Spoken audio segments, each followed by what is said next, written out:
Hello and welcome back to HR Stew. My name is Regina Direly. And I'm Holly Nels. And this is HR Stew.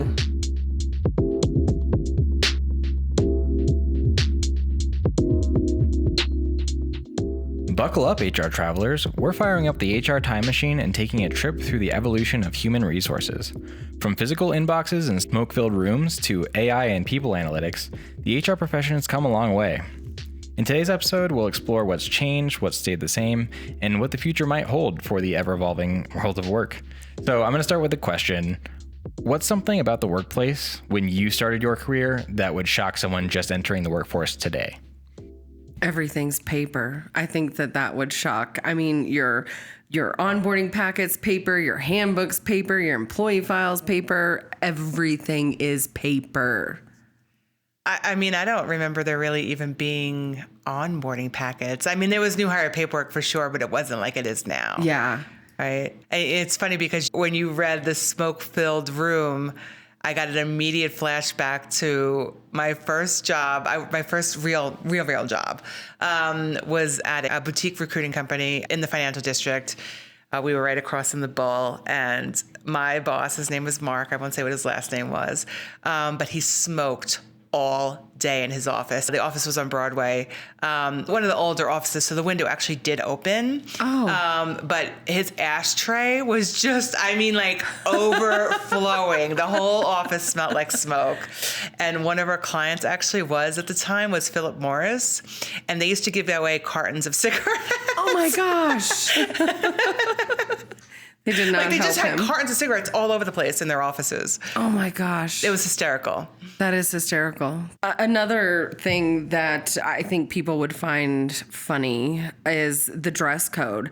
I was looking at a previous handbook from the early 80s, and it talked about how women are expected to wear long skirts to their shins and a button-up shirt and no undergarments showing, no flip-flops, no sneakers. If you were to bend over, you couldn't show your undergarments. I mean, it was very specific. And it is specific. That was shocking. No head wraps. It specifically said you can't wear head wraps or hats, and we know that that's not legal anymore. But, it's interesting is them saying head wraps probably was women's scarves. Yes. Is what they're referring to, right? Mm-hmm. I know I've talked about this in previous podcasts, but I don't think it was written down, but I don't remember, actually. I mean, it was a long time ago. Right. I started working in Manhattan in 1994, and I wore a skirt every day. I did not own a pair of slacks until I was in my 30s. I wore a skirt every single day. Rain, sleet, snow, you name it. It didn't matter. So you're not sure if it was a requirement or just how you had been conditioned. Right. That's what everybody wore. Yeah. And I think I've talked about this too. I refused to wear the sneakers. So I didn't wear the sneakers with the socks. So my feet would be, oh my God, I had to go to the podiatrist so much when I was younger. I can imagine. All right, so today for our time machine episode, we're going to be playing This or That. We're going to throw out two workplace scenarios, one from back in the day and one from today, and see which one you'd rather deal with. Then we can decide if things have gotten better, worse, or haven't really changed. So the first topic is going to be recruiting and hiring and job ads. So we're talking newspaper classified ads versus today, which is more like LinkedIn posts and Indeed. Those newspaper classifieds, you think about, do you remember what they looked like? Oh, yeah. They were really teeny tiny. They were short. You think short. about the messages you were conveying, and you were paying a lot per word back then, too. I definitely would prefer a more comprehensive, more descriptive job posting, for sure. So I guess LinkedIn, Indeed, before that, Monster, whatever, is preferred. But there is nostalgia that I feel when I think about it. I had a client ask me, I would say within the last couple of years, if we could post their job posting on the newspaper. And I'm thinking, this isn't 1980 or 1990. We have all of these different websites at our disposal. And called. It was $600 for that little piece of the help wanted section. But I will say this, if they're looking for a more senior demographic to apply, They weren't. They weren't. No. Then no. So next is applications. So like, walk-ins with printed resumes versus today, which is kind of like an AI scan digital resumes is kind of where things are going. Okay, I just want to counter that and say, even in the mid 90s, which is what we're talking about, everybody was faxing their resumes. So I just want to say that because we originally had the old school fax machine, because that was my initial job when I first started working. With the roll. Yeah. And then I was so excited when it became like copier paper. Like that was a big moment in my early career. Yeah. Like the difference there. So we didn't really have people walking in giving applicants, not in New York at that time, right? And not for our type of company, right? So I don't know if I have experience with that specifically. I've done it. You've walked in someplace. I have walked in somewhere and applied, and you can't get into these office buildings. I mean, it's just not that easy. Yeah, no, not that type of job. I grew up in Florida, not in New York, so it's a little bit different. And it was a different demographic in 1990. I mean, I was 16, 17, towards the end of the 90s. So, but I have walked into many places. Are you hiring? Can I have an application to fill out? And then I'd fill it out. And you do have a manager I could talk to, all of those sort of things. And it's not like that anymore. You just submit it, and I miss that person-to-person connection. You don't know anything about me. All you're seeing is what's on my resume. So you have to make sure you have a really well-rounded resume. I mean, I've had people walk in at companies, especially here in Colorado. Right. And it does give them a leg up. I mean, there's a face. You see how motivated they are. I mean, there's a whole different thing. It's not like people don't do that still. It's just harder to do it now. Yeah. So I guess I don't know if I prefer this or that. I think it's just different. And it's... Let me adjust it for you then. Fax resumes or the current system, which is through Indeed, it might be already filtered for you. There was less resumes. I guess that's another thing. It's like right now you have a job on Indeed or on LinkedIn, and depending on the job, obviously, but you are inundated. You cannot even actually physically go through properly the amount of resumes that come through. Right. When back in the mid 90s, you were getting a moderate amount. You were able to actually take the time, to go through these resumes. The resumes also were very specific. You were looking for specific things, and there were specific things on the resume. There just wasn't as many words that describe things. Flowery language. Right. I'm not explaining that well. I mean, it was like, I'm a COBOL programmer. I'm this. I'm that. I'm in HR. I do this. Well, it wasn't even called HR then. It was personnel, I still think. It's very different. I do miss a lot of the more in-person stuff. There's just so much. I mean, the job postings are lengthy and almost overwhelming for people. The amount of applicants are overwhelming for people. Some companies are using AI to try and filter that out. Is that successful? Is it not? Is it biased? They say it is. We don't use that here, so it's hard to say. Yeah. I don't know. With every advancement, there's drawbacks, right? So I'm going to say this is a draw for me. I don't know that I would want to look at faxed resumes, but it's not efficient. That's for sure. No searching. But I've never had to, so I don't know what that experience is actually like. So I'm going to say that I am... Paper and a highlighter, baby. And now they tell you, don't write on the resumes. I have to file this. You could highlight. Back then. So next is interviews. So we're looking at the one and done interview, essentially, can you start tomorrow, handshake, versus the multi-stage virtual interviews with pre-recorded screening questions, things like that. I still think back then it depended on the company, obviously, but there was still more than one interview in most cases, right?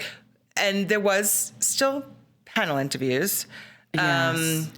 But they were scarier back then, I feel. They were scary. I went to an interview in the World Trade Center for a very large fund company, and they actually got into the elevator like crying.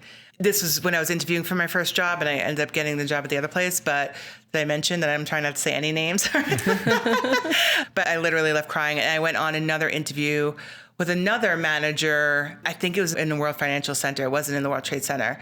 And I can't remember if I talked about this before, where the guy just kept on asking me what my philosophy on filing was. And I was going for an office manager job, but he just kept on asking me what my philosophy on filing was. And I was like, A to Z. And he just was not satisfied. He just kept on asking, no, but I need to know what your philosophy is. Is there a philosophy for flying? I'm going to need to know what this man, where he was coming from. I didn't come up with it. That's all I know. Yeah. I was like, you have to stay on top of it. You have to do it every day. I said all sorts of things. So whatever it was, he was not happy. Oh, no. Filing was a big pain point for him. Oh, my. Barely.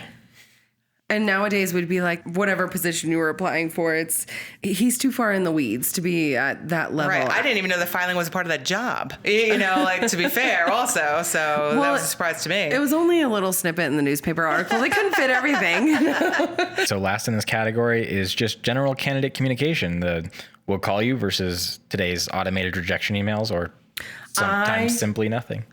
I want a rejection email. I feel like the not knowing, like, did you see it? Did it go somewhere? Did it do anything? Like, just send out the rejection email, a confirmation.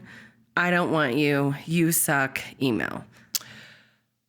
Yeah, I agree. I absolutely agree with that. I think that back in the day, we were more apt to actually get rejection notifications. There was just less candidates. It was a more manageable process.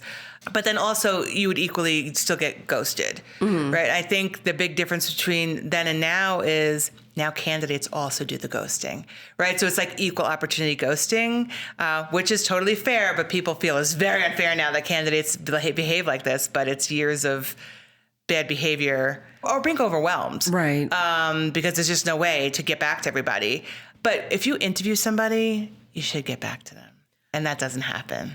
And should it be a phone call or should it be an automatic, we're rejecting you? I think an email, a personal email, I think is totally fine. I mean, it doesn't take that long to say, I'm so sorry, we went with another candidate, we really liked you, we wish you well. Right. That's not time consuming. For someone that you actually took the time to interview. Yeah, I agree. You don't have to call them. That might make the other person feel worse too. Yeah. I think. But not knowing is terrible. And maybe this goes back to the LinkedIn posts and the Indeed posts, and you're receiving so many resumes. I'm sure applicants are applying for so many different positions. And then when they get called for an interview, they don't know who they've applied for, what they've applied for, Correct. any of the above.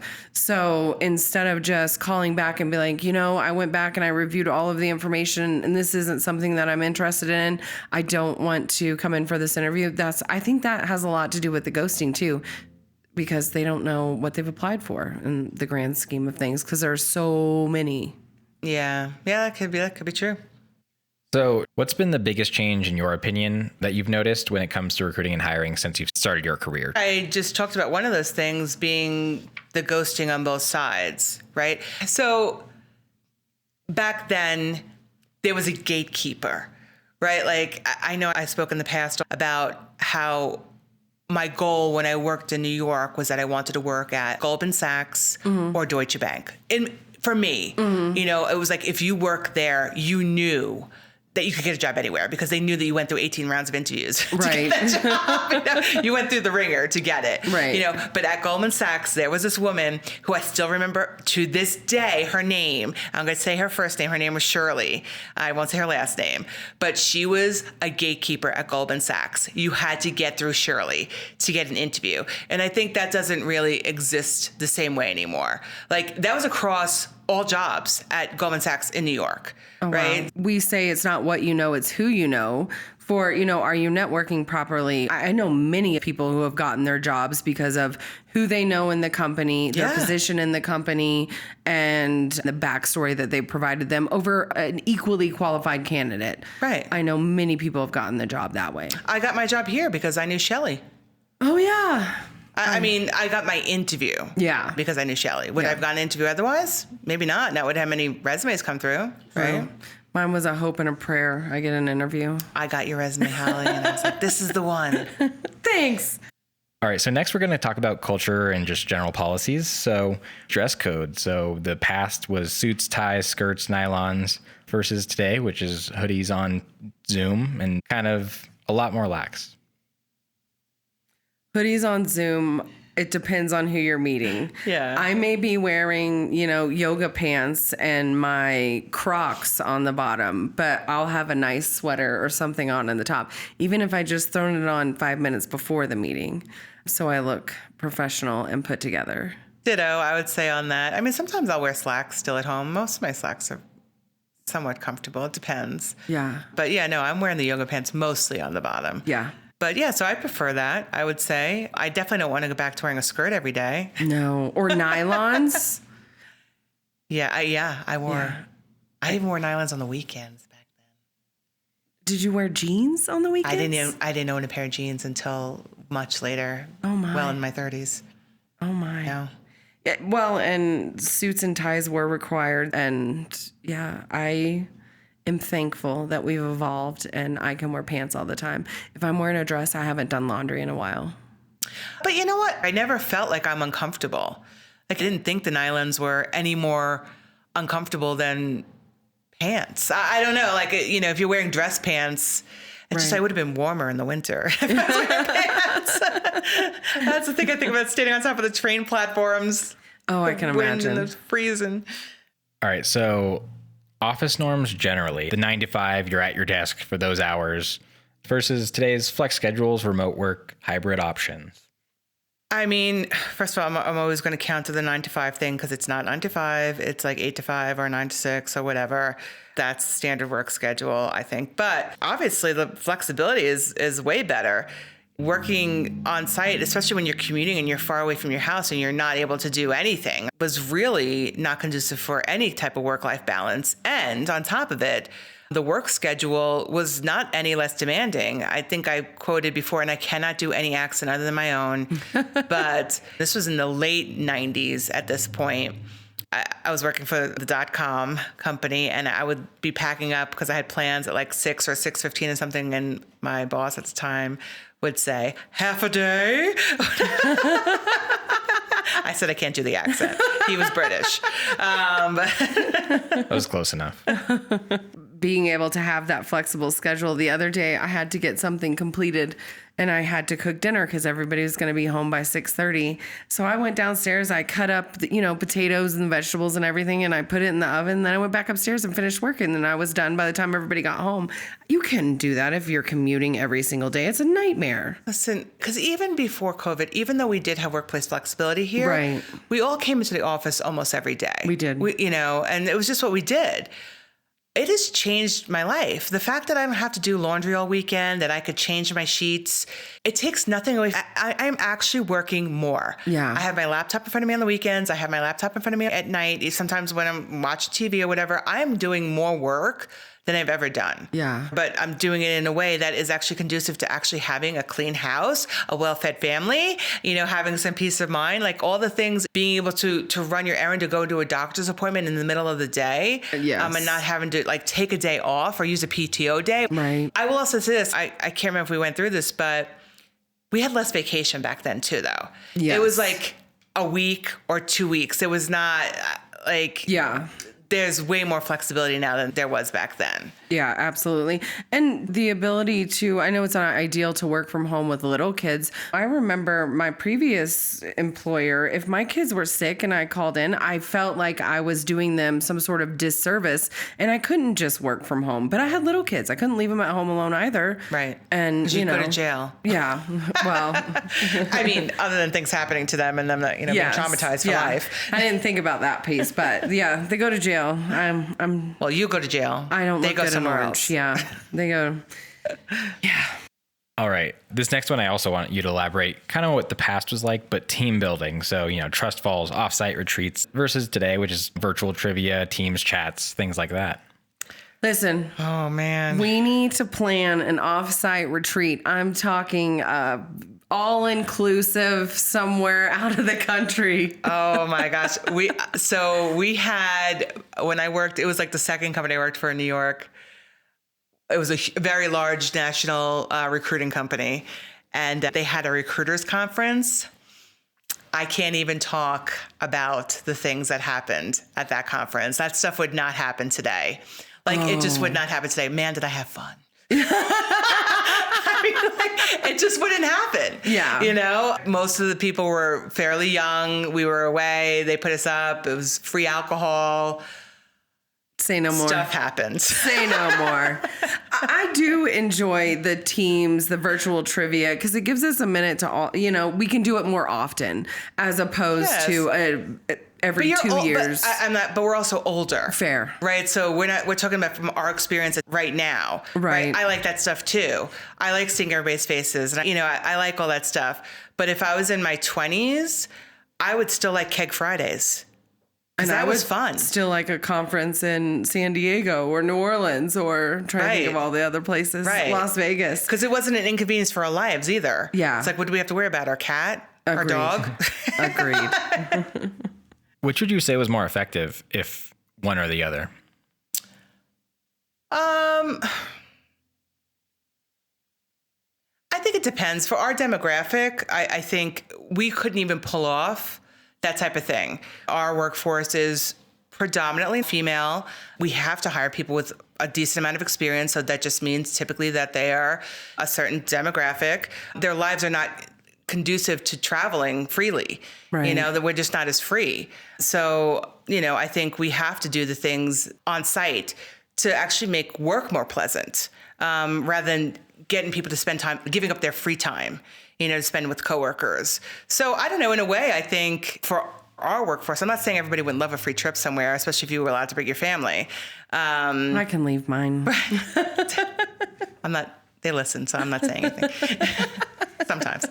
So his question was, which do you think is more effective? I don't know that one is more effective than the other. I agree. You're achieving different results to different groups of people, and both can be effective. I think you might potentially be eliminating certain people with a retreat. Right. Because some people are just not going to be able to attend. Right. So I think as much as you could do within the hours of work to make work better, I think could help build a good team. But building a good team is not based on this stuff. No. There's a lot of other things that go along with it. So, if you think you're going to have a retreat once a year and everybody's going to be like kumbaya the rest of the year, you're wrong. Maybe Sally drank too much, and there's a lot that could go wrong at that once a year retreat. So next is workplace perks. What used to be free parking, vending machines, is now meditation apps and hybrid stipends.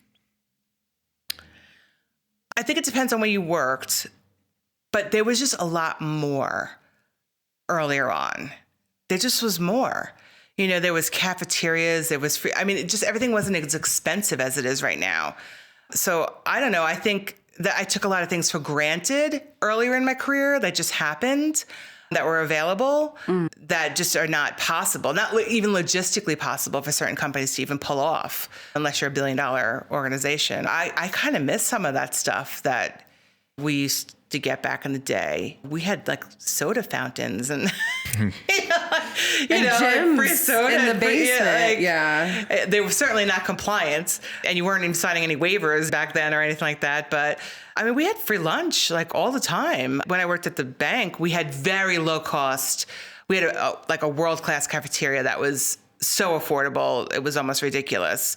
I think I'm going to have to agree. The insurance. Oh my God, the old HMOs, you paid nothing. Agreed. You paid nothing. Agreed. And your deductible was nothing. Right. I didn't pay for my insurance, and then it cost nothing to go to the doctor. It was like $5 the copay. Yes. I really missed that. Me too. So workplace perks, we want to go back to how it was. 1994 was a great year for insurance.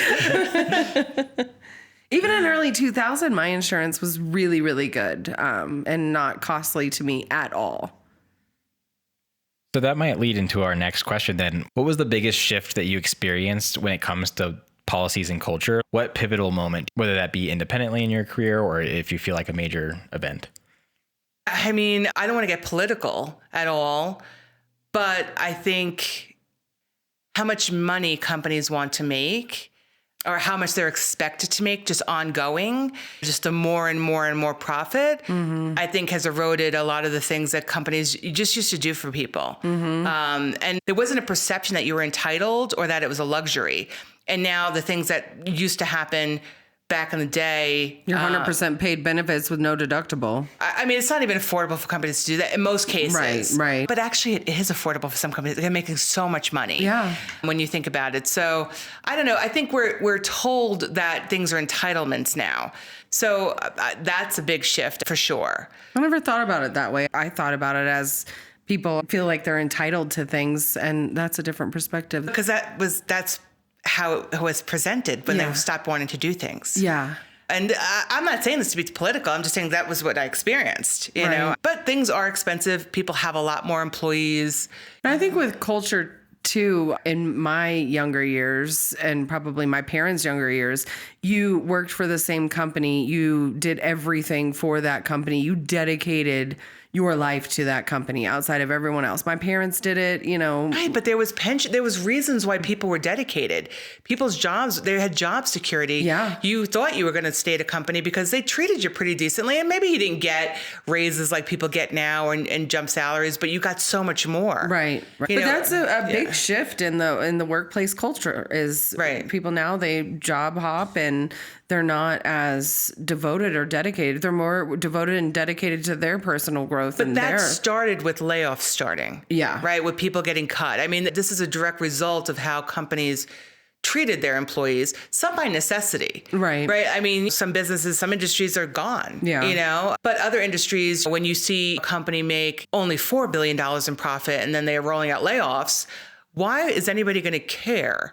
You know, it's like, what's in it for me? Because I know that if I'm aligned with the wrong person or something, or if I transfer to the wrong department or something, I could be gone. Yeah. So I think just that general feeling of lack of security breeds all sorts of different behavior. Yeah. They created the problem that companies are now dealing with. And, you know. So the recession is where you pinpoint this problem in the workforce? It happened way before. I mean, layoffs started way before that. Yeah. It was the time when it affected my life the most. Was 2007, 2008. So when I first started working, there was already a generation of people that already had a hard time. Because I remember this woman that I worked with talking about how she couldn't get a job when she got out of college. Right. And that's not my experience, so I can't speak to it. But I just remember that happening. All right, so let's talk about training and development. So training used to be 3-inch binders and VHS tapes versus today's webinars and interactive virtual training platforms, things like that. Well, I'll tell you this. The one thing that I think of when I think of training is how much more training there actually used to be. So let's just say, let's say a call center job. Okay. A call center job back in the day, they had a book that they had to memorize. They used to train on it for 3 months. Right. 3 months of training. They would take calls. They'd take calls with people. They'd take their own calls with somebody watching or listening in. And then after 3 months, they would be left, to their own devices and they'd be ready to take a call. 3 months? Let's just say it's 3 months. That same training today would probably be a week. Mm-hmm. So, and you'd be expected to know this stuff. Oh, yeah. So I've seen it happen over time. I've seen it happen at a company I worked for, how the training kept on getting more and more condensed because they needed to squeeze, more out of those people sooner. I mean, look, there's efficiencies as well. There's ways that you're training the information better. Maybe you've also identified better people to hire that are able to learn these materials quicker. So yes, there's absolutely been efficiencies, but it's also a smaller investment to get people up and running and actually start producing quicker. Right. And I've seen that happen. I've seen it happen in the call center industry because I came from that, right? Where we had a whole regiment that was like 3 weeks, and it was reduced to like 3 days. Mm-hmm. And people were taking calls, like boom, on the phone, make money. I think it was when I first started here, I have this expectation of myself. I need to learn everything and know everything really, really quickly. And then, Regina, you say it all the time. It takes a full year to know ins and outs of your job and the system and everything that entails. So having a 3-day training isn't going to help this person be successful. And you're not really investing your money, your time and money into this employee. Right. And I am not tooting my own horn, but I'm like a reasonable person. Toot toot. Let's go to career development. So it was kind of touched on earlier, but paying your dues, ladder climbing within the same company versus a non-linear personalized growth path, and even switching companies and roles. I mean, that world doesn't exist anymore, right? So it's hard to compare. I think if that existed, I think that is appealing, the pay your dues thing. You know, I mean, that's like, if I do certain things, I'm going to get this outcome. There's not really a guarantee of that in today's workplace, right? It's, you know, you get a new manager, something new happens, it's like you're starting over. I mean, I think there is benefits to career pathing and stuff like that, as long as there's support from management, a consistent support from management with maybe HR or somebody else tied into it. So it's not, if one person moves out, you're toast. Yeah. I know my dad worked for the same company from the time he was 16 until his late 30s. And then they closed the plant and moved to Texas. And he wasn't willing to relocate to Texas. So he got into the pipe fitters union. And he says now that he's retired all the time, I am so thankful I got into the pipe fitters union. When I did, I was at this level of their pension dollars and how many years I had to stay there. He said, or else I don't know what I would do for my retirement, because they've changed the amount that the employers contribute to the pension. They've changed how old you have to be and how many years of service you have to have in order to retire and get your pension. So things are just changing. So do you feel like overall employee training and development has gotten better? I think it's gotten more efficient, and I think there's tools, and I think there's knowledge about different adult learning styles. So I do think that there's a lot of improvements that have been made. I still think that most companies are not investing enough in training. I think that there is better tools. I agree. Remember the 1990 harassment videos that everybody would have to watch? It's all that pops in my head. All right. The final topic is going to be employee experience and wellness. So let's start with time off. So what used to be vacation, sick time, PTO, all combined less versus today is separate policies, mental health days, things like that.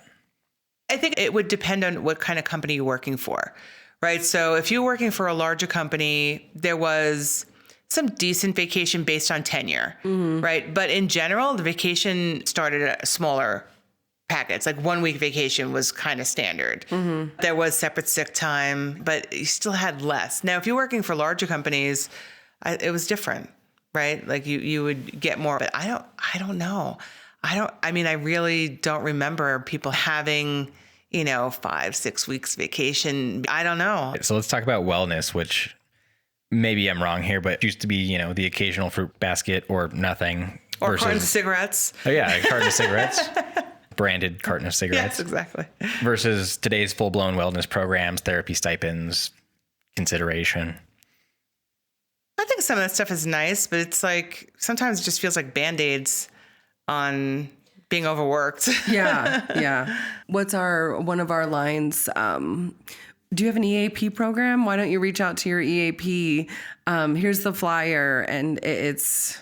Well, first of all, I do think the EAP is good, and I think it's a very underutilized benefit. Agreed. People don't use it. I think there's some great benefits. I think there's new and creative things that didn't exist back then.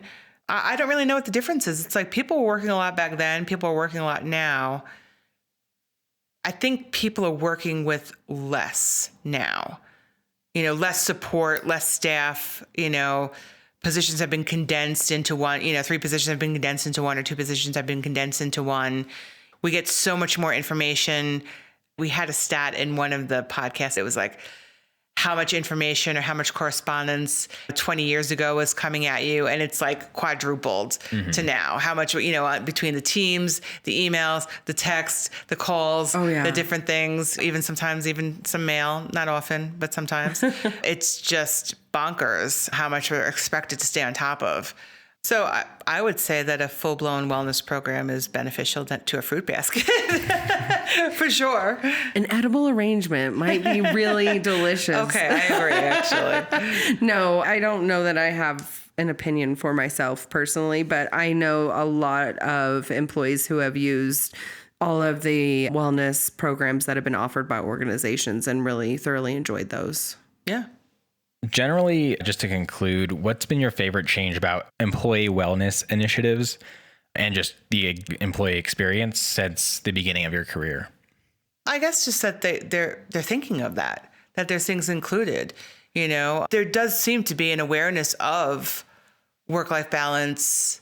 The whole person. Right. You know, that people need a break and different things. Again, I think it depends on the company that you work for. Right. I guess that would be my favorite change, is that there wasn't any thought about that in 1995. And now they're looking, like I said, the whole person, their mental health, their physical health, their home life. It's not just one aspect. What can you do for me? All right, so next we're going to go to Ask HR, the segment where we go to the online forum where people can ask professionals questions. So this one is a little bit shorter. It's from user D4T1NG, dating in text speak. And it's titled, "My boss requested a sign-in sheet for HR meetings. I work in California for a nationwide company, and we've been having serious problems with our director and CEO lately. It's been so bad that our parent company sent out an HR rep to interview staff. The CEO asked one of our managers to make a sign-in sheet so she can keep track of who met with the HR rep. She has a history of retaliation, and we think she wants a list so she can narrow down possibilities of who said what when she gets feedback from HR. This feels wrong and like she's trying to undermine the confidentiality of these meetings, though. So from an HR standpoint, is what the CEO did just bad? Could it be illegal? Grounds for termination? Grounds for termination for the CEO? Well, if you don't mind, I'll start. Yes, this is bad, right? I mean, like, there's multiple reasons why she could be asking for a list, right? One is to deter people from going. I would not want to go if I knew my name was going to be on a list that she would be trying to figure out if I said something that maybe potentially someone else said Right. that I could get blamed for. Right. Right. And the other is that if I do attend it, because it's mandatory probably if they're scheduling it with HR, that I'll be retaliated against, which is illegal. Right. You know, so I would absolutely notify, and there might be some repercussions from that too. I would notify the parent company that she's requesting that. I don't understand why the HR representative that they sent doesn't know the list exists or sees the list. I would tell them, and that HR person should say, "I'm sorry, we're not going to provide a list for you, nor are we going to ask any of your employees to provide a list for you." I guess I didn't understand that Right, aspect. but you're expecting whoever this employee is who's being asked for it to say that to the CEO, who does not sound like a nice person. Fair, but Who's trying to cover up whatever she has going on. yeah. So if the parent company is coming in to do an investigation, she's being very unwise. Yeah. I would probably venture to guess if the HR rep is already out there, she won't be there very long as the CEO and after conversations have started. I guess, yeah, that's hard to say, but it just depends because In my experience. some people are like cockroaches. They don't die. But, you know, could this be illegal? It could be. It depends on any adverse action is taken, right? Does anybody end up being demoted or excluded from projects or something based on this? If there's any kind of retaliation, yeah, that's illegal. They could be sued, and it could be a lot of money depending on a lot of different factors, obviously. But Right. And it's in California, And too. it's in California, who actually I can't even speak to. I am not an expert on California employment law, so I can't even speak to whether this is directly violating. They have their own separate laws about retaliation and privacy and all sorts of things. So I don't even know. That's a whole other layer, California. Right. And from an HR standpoint, is what the CEO did just bad? Absolutely. It makes them look like they have something to hide and they don't want anyone talking to the HR or the parent company. It's just all around not a good look for the CEO. I mean, but she could come back with, well, I just wanted to know. Make if I sure have to- you got everyone. Right, or I need to know if we need to have some area covered while they're in this meeting or whatever. There could be any kind of... Yeah. BS. Right. I was going to use a different word, but I mean, yeah, she doesn't sound like a great CEO. That's all the time we have for today. I want to thank you all for listening. And if you enjoyed your time with us, please subscribe and leave a review. If you have any HR stories or questions to share, message us on Instagram at hr.stew. I'm Holly. And I'm Regina. And we'll see you next time on HR Stew.